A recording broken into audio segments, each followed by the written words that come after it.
Ganitong luto nga sa pakpak ng manok, ang napakasarap din mga marites.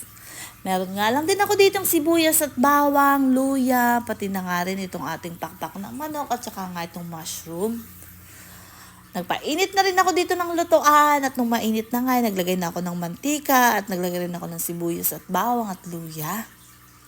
At nang magisa-gisa ko nga ito, nilagay ko na din itong ating pakpak ng manok.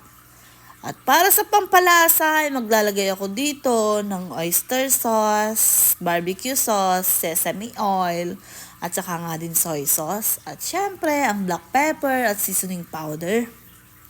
At naglagay rin ako dito ng aswete para nga maganda yung kulay ng ating pakpak ng manok. At naglagay din ako dito ng konting lemon. Hahalu-haluin ko nga lang yan at nang mag-mix nga yung ating ricado sa pakpak ng manok.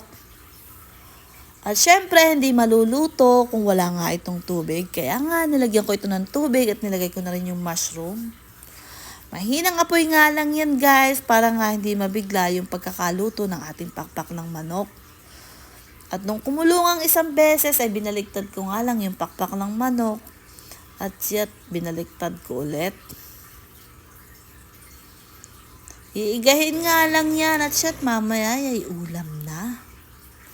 Talagang mapapadami ka nga ng kanin pagka nga ganito yung mga ulam mo.